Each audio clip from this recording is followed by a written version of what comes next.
My family framed me as a thief and kicked me out at 17.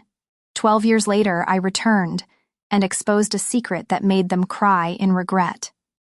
My name is Susan, and it's been 10 years since my family erased me from their lives as if I had never existed. No phone call, no birthday card, not even a check-in on Thanksgiving. They didn't need to say goodbye. They just made me invisible. I remember the day everything changed so clearly. I was 17, just starting my senior year of high school. My mother, Eleanor, owned a gold necklace with a pearl pendant, a family heirloom she only wore on special occasions. One Sunday morning, the necklace suddenly disappeared from her jewelry box. I hadn't gone into her room that day. I'd been in the kitchen all morning helping Uncle James, the only person in the family who had ever been kind to me, make breakfast. But that didn't matter. The moment Eleanor realized the necklace was gone, she turned to me with a chilling look of suspicion. "You were the only one home," she said. Her voice wasn't loud, but it was sharp enough to make my chest tighten. "And you've always had a habit of poking around things that don't belong to you." Before I could respond, Amanda, my older sister, came down the stairs, arms crossed on the railing, a smug sparkle in her eyes. "I saw Susan in Mom's room this morning," Amanda said, her face unreadable. "Maybe it was an accident." An accident? I hadn't stepped foot in Mom's room all week. "I went in there to unplug the hairdryer Amanda left on," I said, trying to stay calm. "You always told me to double-check that kind of thing before leaving the house." But my mother didn't listen. She didn't need proof. She only needed an excuse to confirm what she'd always believed about me, that I was a mistake. From that day on, I was no longer invited to family dinners. They said I should feel ashamed and keep my distance. My father, Harold, didn't say a word in my defense. He only spoke once during dinner that night, just as I was leaving the kitchen. Everything good disappears when you're around. I slept alone in the basement, ate separately, and was gradually excluded from every family activity. No one talked to me except Uncle James, and only when no one else was nearby. I wasn't yelled at, I wasn't hit. But the silence, day after day, it was worse than anything. I thought things would change when I got into college. I was accepted to the University of Vermont, not an Ivy League school, but enough to give me hope for a fresh start. But one day, while I was in my dorm, my roommate Sophie shoved her phone screen in front of my face, her eyes filled with confusion. "Have you seen this?" On the screen was an anonymous blog post titled, "The Truth About Susan Walker, the girl who knows how to manipulate everything." It was full of baseless accusations, that I faked illnesses for better grades, that I stole from friends, and of course, that I secretly took my mother's jewelry. There was no author name, but the language was disturbingly familiar. I knew instantly it was Amanda. I tried contacting school administrators, hoping to prove the post was slander, but no one listened. "First impressions matter," one professor told me after class, "and you might want to reconsider how you present yourself." That blog post cost me my scholarship for the next semester, a scholarship I had spent 6 months earning through field research on community psychology. My classmates kept their distance.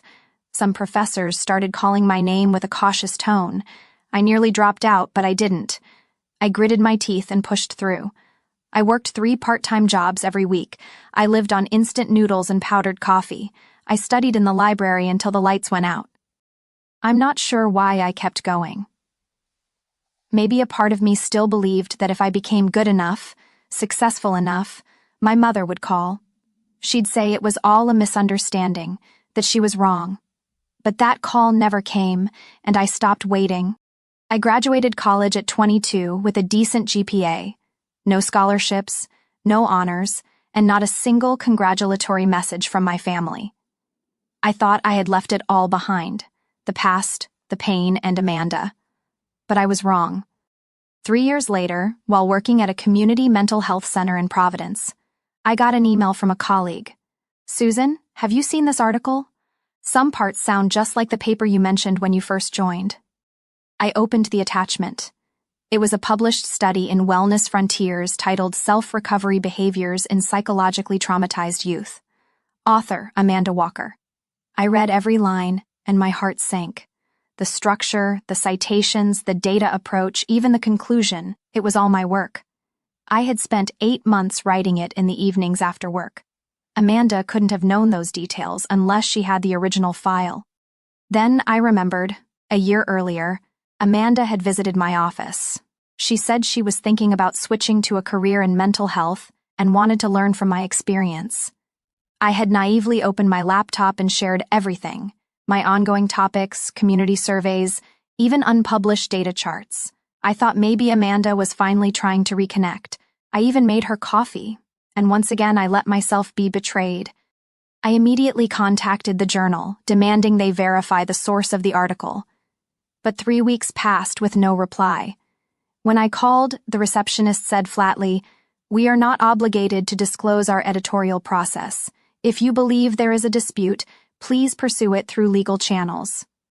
I didn't have a legal team. I didn't have money to hire investigators. But I had my memory, and this time I wasn't going to stay silent.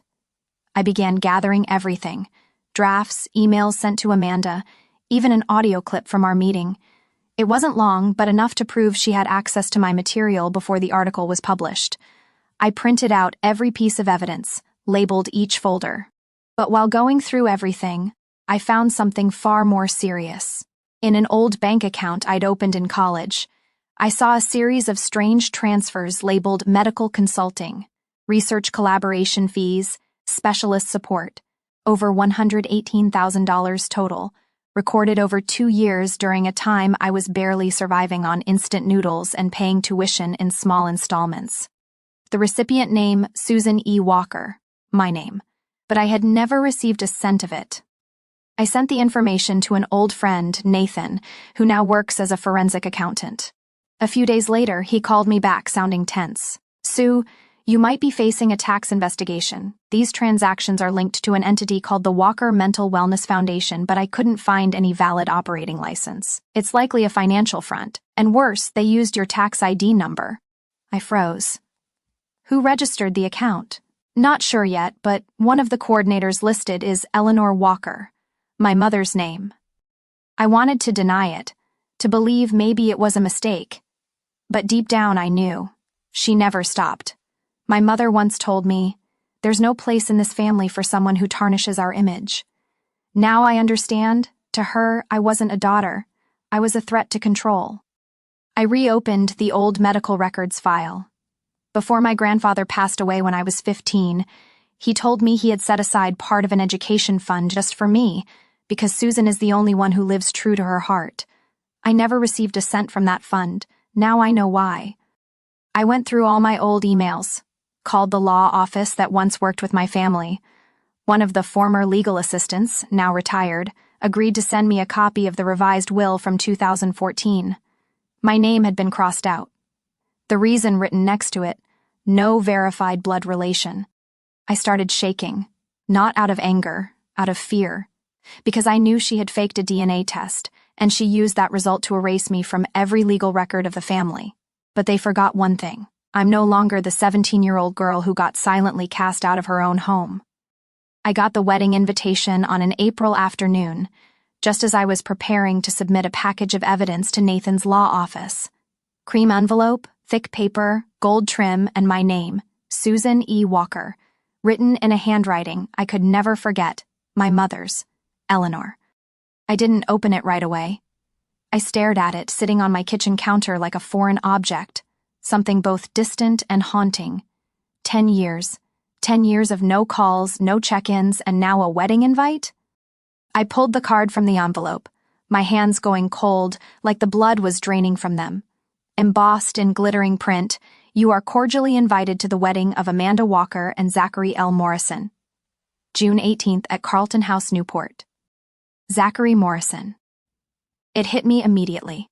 7 years ago, I had attended a social impact startup summit. I was there trying to raise seed money for my first public health initiative.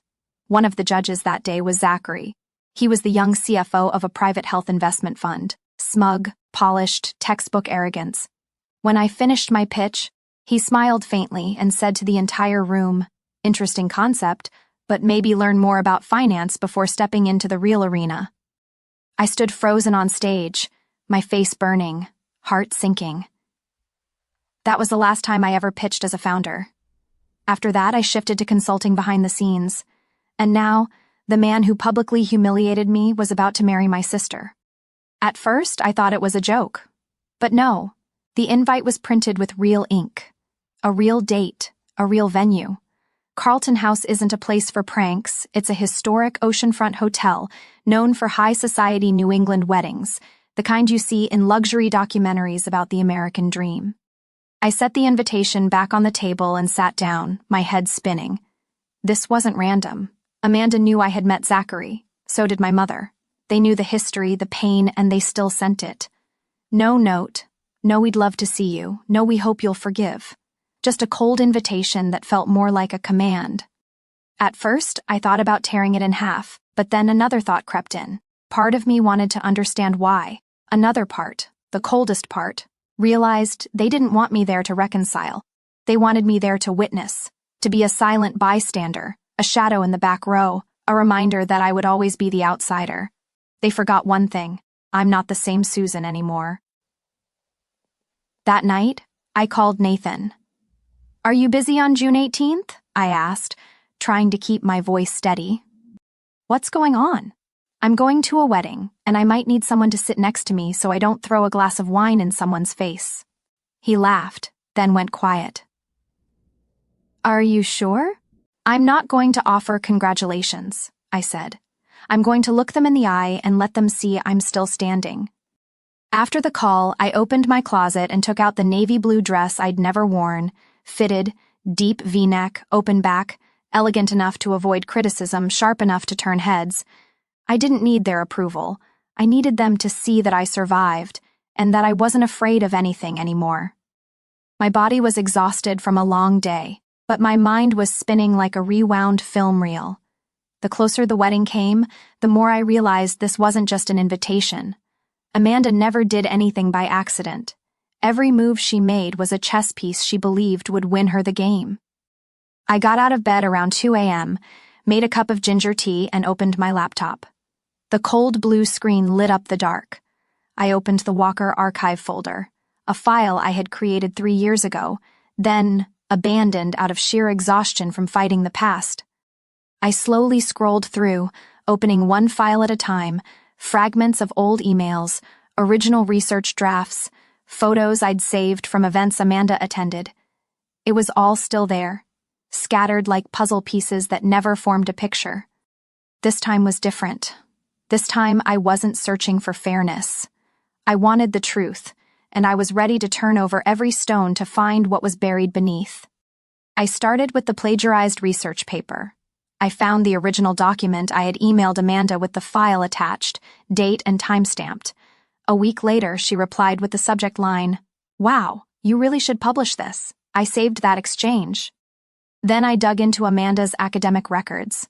I accessed the database from our old university, where she'd supposedly completed her master's in applied psychology. To my surprise, there was no thesis under her name in the digital archives. Her name didn't appear on the list of students who defended their final thesis that year. I took a screenshot.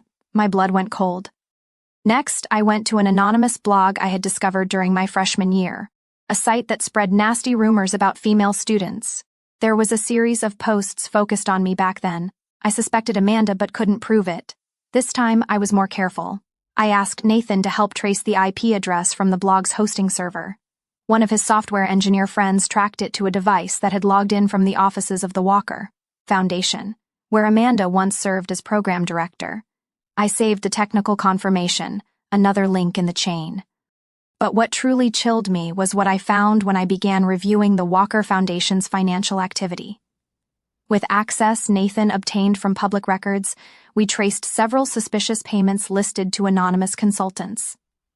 The recipient's name, Susan Walker. The problem was, during that time, I was working part-time at a small counseling center and had no knowledge of any of it. The total came to over $60,000 in 4 years. I sat motionless for a long time.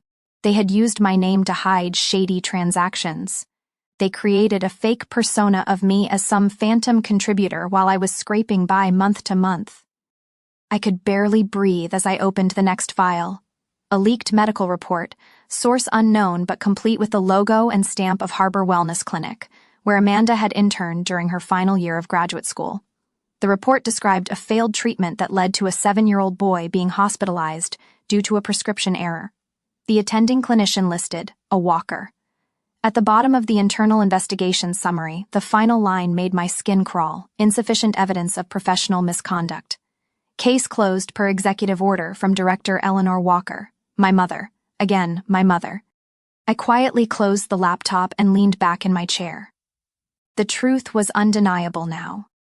Amanda hadn't just stolen my work. She had built an entire career on borrowed reputation, forged records, and the protection of my powerful mother. They thought I'd stay silent forever, that I'd never come back, never be strong enough to confront it. They were wrong. I opened the drawer and pulled out a yellow file envelope. On the front, I wrote in bold, steady pen, "For those who need to know the truth." This wasn't personal anymore. This was the truth, even if it brought the whole house of cards crashing down. The afternoon of June 18th, Newport was glowing with sun. Carlton House stood against the deep blue sky like a perfectly staged play. White silk curtains fluttering in the breeze, violins echoing from the garden, guests in formal wear swirling like waves. They came to witness a dream wedding of the elite and had no idea they were about to see the truth unravel. I stepped out of the car, my heels tapping softly on the marble walkway. I wore the navy blue dress with the side slit, open back, modest neckline, not flashy but impossible to ignore. The first pair of eyes to catch me belonged to the lobby manager. She hesitated slightly, then nodded. I wasn't an uninvited guest. I had RSVP'd. They couldn't stop me. Walking through the grand entrance, everything was staged like a showcase. White orchids draped over marble columns, crystal chandeliers sparkling, chairs arranged in a crescent around an altar of silk and scented candles. Amanda stood in the distance near the stage in a fitted mermaid gown, her blonde curls perfectly styled. Next to her was Zachary, still polished, still cold, just like I remembered. When I entered, the room didn't exactly fall silent, but the air shifted, fleeting glances, a few murmurs. And then Eleanor's eyes met mine. There was a flicker in her gaze, lips pressed tight, but she said nothing. Still the same, always performing when she knew she had an audience. The ceremony moved quickly. No one objected, no one interrupted. But I hadn't come to say I object. I came to reveal. The reception followed in the back garden. Soft jazz from the live band, champagne flutes passed around, laughter rippling through light conversation. I waited. I waited for the moment they raised their glasses to toast the bride and groom in thunderous applause. I stepped up to the podium just as the MC stepped down. No one stopped me. I took the mic, scanning the crowd. "Excuse me," I said, loud enough to be heard. "I have a few words about family, about reputation, and about the truth." The garden froze. Amanda stood stiff. Zachary frowned, stepping back. "I'm Susan Walker, the bride's sister. Some of you may not have heard of me, and that's exactly why I'm here today." I pulled a folder from my bag and held it up. This is the original research paper Amanda submitted to receive the 2016 Public Health Fellowship, but I wrote it. I have the original file, edit notes, and the email where she asked to take a look at the draft. I didn't need to shout. I just let each word drop like a stone in the still air. This is a copy of the university academic records showing Amanda never submitted a graduate thesis. She doesn't have a valid degree. Amanda stepped forward, her face pale, forcing a strange smile. "Sweetheart, maybe we can talk about this later." "I'm not done," I said, my voice low but sharp as steel. I turned to Zachary. "Do you remember 2017, the summit in Boston? I was the presenter. You laughed at me for being out of my depth. And now you're marrying someone who built her reputation by copying and faking her way through everything?" He stood frozen. Then I looked straight at Eleanor. "And you, Eleanor Walker. You thought I didn't know about the 2014 DNA test? I found the fake clinic you used to erase me from the family will. But that didn't make me disappear. You forgot. Documents can be forged, but the truth can't." A glass shattered somewhere to the right. Zachary turned to Amanda, his face tightening. "Is what she's saying true? His voice cracked. Amanda said nothing, her lips pressed into a thin line. Eleanor stepped forward, about to speak, but I held up my hand. I didn't come here to argue. I came to put the truth back where it belongs. I set the mic down on the table and turned to leave. Behind me, the whispers rose like a wave. I didn't need to stay to see Zachary pull his hand away from Amanda or Eleanor recoil like someone had thrown cold water on her. I didn't need to watch the carefully crafted image they spent their lives building start to crumble. I only needed one thing: release. And I got it in a way none of them ever expected. Outside, the ocean breeze swept through my hair. I walked toward the sound of distant waves, shoulders back, steps steady, and never looked behind me. For the first time in years, I was free. 2 days after the wedding, life seemed to settle back into its usual rhythm, but I knew the storm was just beginning. That morning, I sat in my small apartment, sunlight pouring through the window, a half-finished cup of coffee beside me, and my laptop open. I took a deep breath, then hit send.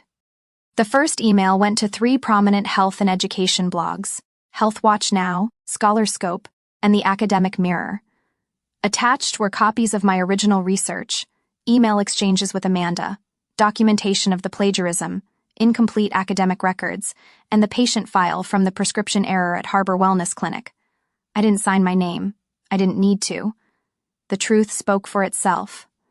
The second email went to the National Office of Academic Review, the agency overseeing federal degrees and scholarships. The third, I sent to the Rhode Island State Office of Medical Licensing, responsible for issuing professional credentials for both Amanda and my mother, Eleanor. With each click of send, I felt another weight lift from my chest. I knew I was cracking the glossy finish my family had spent decades polishing, but I didn't regret it, because that shine was built on pretense, deceit, and the scars they left on me. 3 days later, the leak began.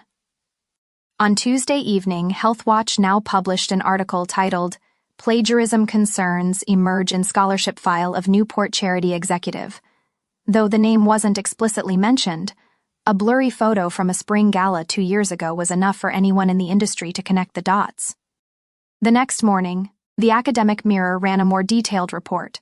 Brookdale University alum may have earned federal grant with plagiarized work. Amanda's profile vanished from the Walker Foundation website. I checked her LinkedIn, completely wiped. No degrees, no awards, just vague filler descriptions. By Friday, the Walker Foundation homepage displayed an urgent notice: operations temporarily suspended for internal financial review. I laughed. They called it an internal review. I called it a full-scale collapse. Nathan texted me that afternoon. "The financial report you provided was enough to open a federal investigation. You're about to see things move." And sure enough, by Monday morning, my mother's name, Eleanor Walker, appeared on the preliminary investigation list by the Federal Audit Office for charitable fund mismanagement tied to fraudulent identity use. But it didn't stop there.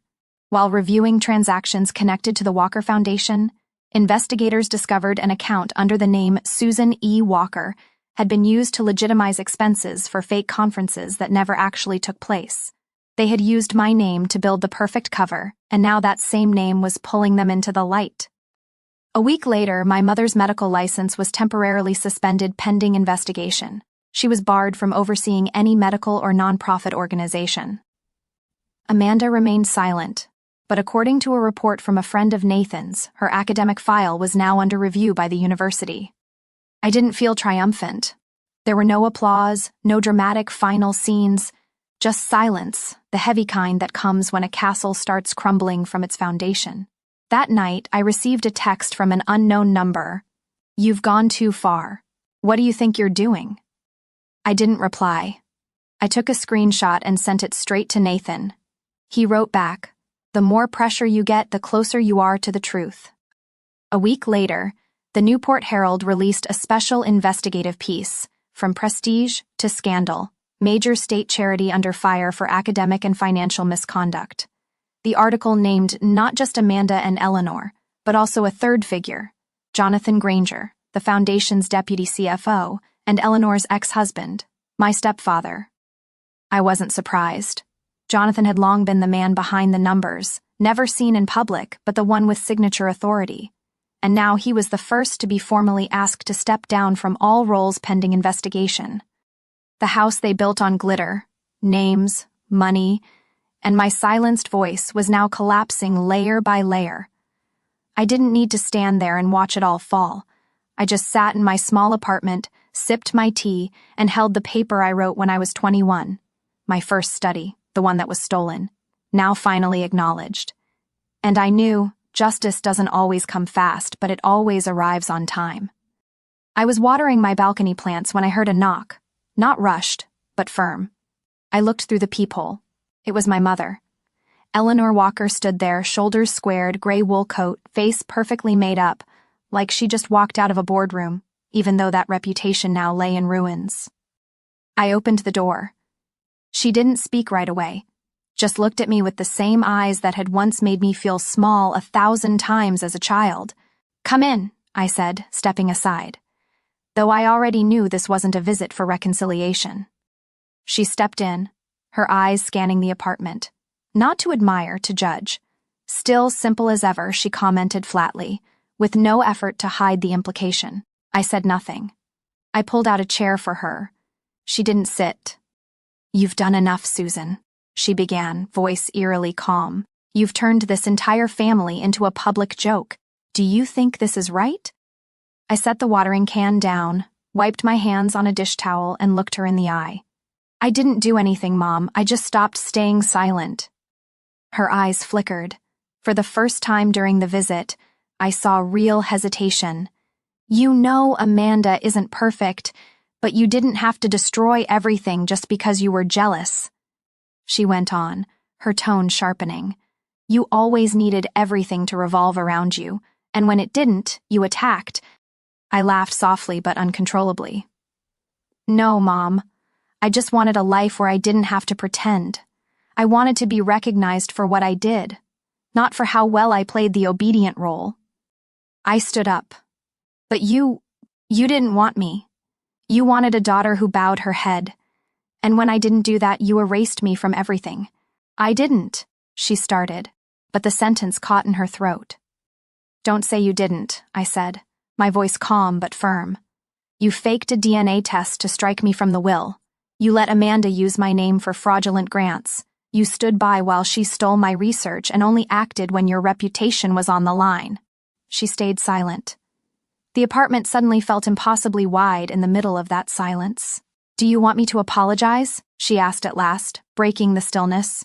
I shook my head. "No, because I don't need it anymore." I opened the door. "You should go. You've got investigations to deal with. And me? I have a real life to live." Eleanor Walker stood there for a moment, her face no longer holding that flawless pride it once did. She left without another word, her heels tapping lightly against the wood floor like the soft crack of a statue beginning to split. I closed the door, didn't lock it right away. I just stood there, leaning back against the wood, exhaling deeply, like letting go of a lifetime waiting for a confession, and finally realizing I didn't need one anymore. That evening, I got a call from an unknown number. "This is Marianne Hart. I used to be a nurse at Harbor Wellness. I don't know if you remember me." I froze. "Yes," I answered, heart pounding. I was on shift that day, the one where Amanda gave the wrong dosage to that little boy. I saw her change the chart afterward. I wanted to speak up, but I got reassigned the following week. "I don't have hard proof, but if you need a statement, I'm willing." I was speechless. "Thank you," I said, my voice trembling with emotion. "You have no idea what that means to me." "I do, because I was once someone they treated like I didn't exist too." The call ended, but I remained still, feeling my heartbeat slowly return to normal. I didn't feel angry anymore. I didn't feel the need to teach them a lesson. What needed to be said, I'd said. What needed to be revealed, I'd revealed. Now I just wanted to let go, not out of forgiveness, but because I no longer needed them to define who I was. The next morning, I woke up early. Sunlight filtered through the curtains, casting a soft golden hue across the floor. I made coffee, played some light jazz, and stepped onto my balcony, where small lavender pots were blooming, reaching upward from the care of my own hands. 1 month after Eleanor left my apartment, and the last time I ever saw her, everything grew strangely quiet. No one knocked on my door. No more threatening messages. No apology from Amanda. No letter from a family lawyer. No one tried to clarify or explain or control the damage. And oddly enough, that was exactly what I needed. There was no more anger left to hold. No more imaginary arguments in my head. No more dreams that jolted me awake at night with the weight of betrayal. I didn't need remorse. I didn't need anyone to bow and admit they were wrong, because I had moved on.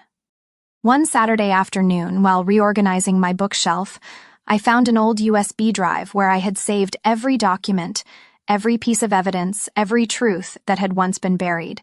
I opened it, checked each file, not because I needed anything from it anymore, but because I needed to know I hadn't imagined it. I decided to do something I had never done before: share my story. I recorded a short video right there in my small kitchen, with natural light and no fancy edits. I didn't read from a script, I just spoke. My name is Susan Walker, and if you're hearing this, maybe you've also been through what I went through, being ignored, pushed out, made invisible by your own family.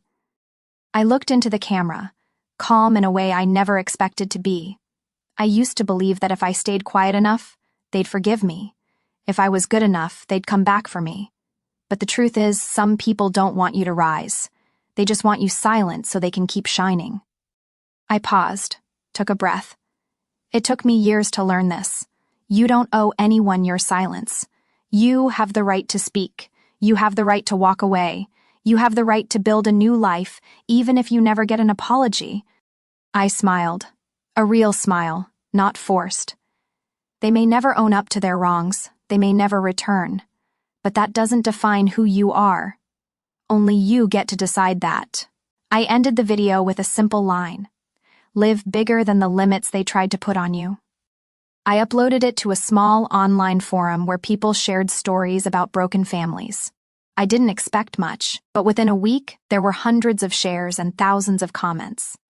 I'm the older sister in a family where my brother was always the center. Thank you for saying what I couldn't. I thought I was the only one who's ever been called a burden by my own mother. You gave me the courage to stop seeking acceptance from a place it never existed.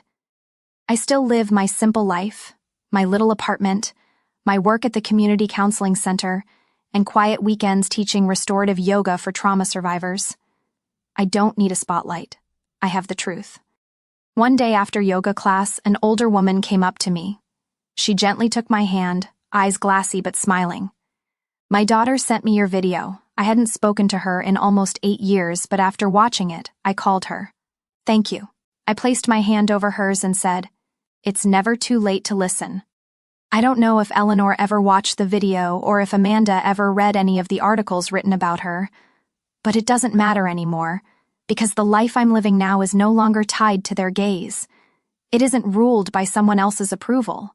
I was once forgotten, pushed aside, twisted into someone I wasn't. But now I'm free, and no one can take that away from me. So if you're hearing me and you've been hurt, I want you to remember this. You don't need forgiveness to find peace. You just need to give yourself permission to begin again. And this time, start with the truth. From my own story, I've learned that sometimes the bravest thing isn't forgiving or forgetting. It's stepping out of the silence and reclaiming your voice. I used to live for others, used to be hurt by things I never did. But now I live for myself, no longer seeking acceptance, no longer needing apologies. Freedom doesn't come from waiting for others to change. It comes the moment you let them go to hold on to yourself.